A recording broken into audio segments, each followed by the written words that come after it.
Hello and welcome to Ani Short Stories. I hope you enjoy this story. I'm going to try and upload a new story each day. The Devil's Den of Totland. The Isle of Wight is a tapestry of beauty and secrets. Its rolling hills and shimmering coastlines seem to guard the whispers of the past. But deep beneath the cliffs of Totland Bay lay something far older, darker, and more malevolent than anyone dared to imagine. Holly Arnold, a historian with a knack for unearthing forgotten legends, had come to the island in search of an intriguing mystery.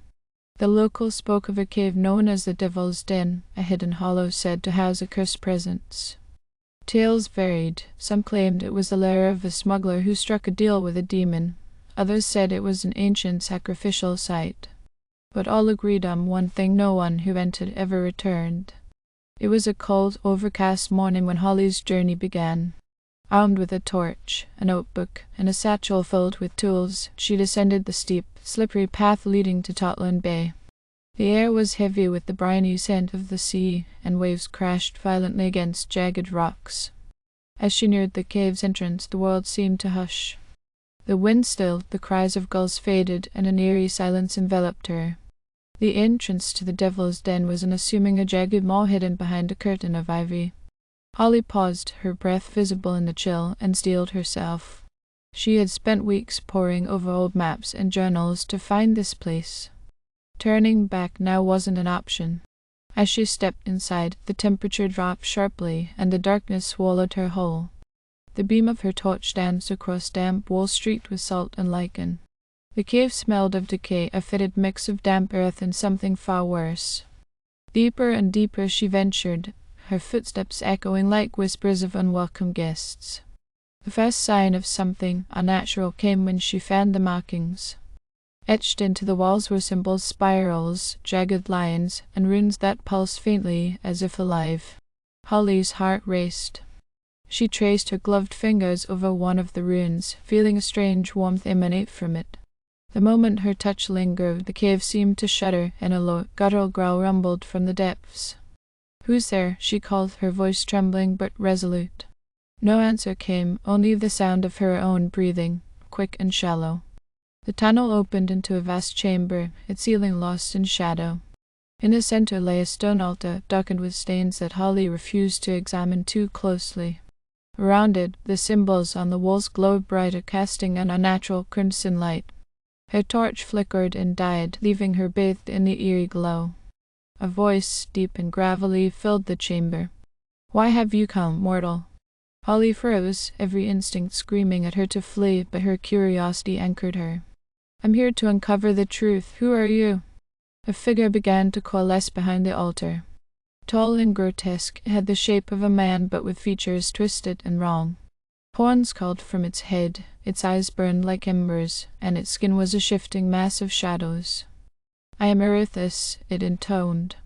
"Bound here for centuries, feeding on the foolish who dare to trespass." Holly's mind raced. Erithus. The name had surfaced in her research, an ancient demon said to have been trapped by a forgotten order of monks. "You're imprisoned here," she said, her voice steadier than she felt. "Why?" The demon's grin revealed teeth like jagged shards of obsidian.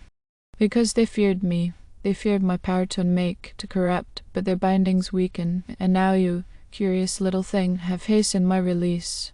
The symbols on the walls flared brighter, and the air grew oppressively hot. Holly's skin prickled as the oppressive presence pressed down on her. She backed away, but the cave seemed to close in, the eggs of a distant memory.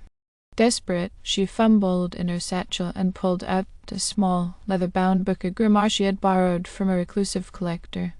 Flipping through its brittle pages, she found the incantation she had hoped she wouldn't need. The language was ancient, the syllables harsh and foreign on her tongue. Erithus roared, the sound shaking the very ground. "You dare use their magic against me, foolish girl?" Holly ignored him, chanting louder, her voice echoing off the cavern walls. The runes on the walls began to shift, their light flickering like a dying flame. The demon lunged, its massive form barreling toward her, but an invisible barrier stopped it mere inches away. It held in fury, clawing at the air. The grimoire grew heavier in her hands, its pages turning black as if burned. Holly's voice wavered, but she pressed on, pouring every ounce of will into the incantation. The chamber's light dimmed until only Aerithus's glowing eyes remained. With a final, guttural word, Holly slammed the book shut. A deafening silence followed. The demon's form dissolved into wisps of shadow, sucked back into the altar. The runes faded, and the oppressive weight lifted. Holly collapsed to her knees, trembling and gasping for air. When she finally stumbled out into the daylight, the storm had passed, leaving the bay eerily calm. The cave behind her seemed ordinary, its sinister presence hidden once more. Holly knew the binding wouldn't hold forever.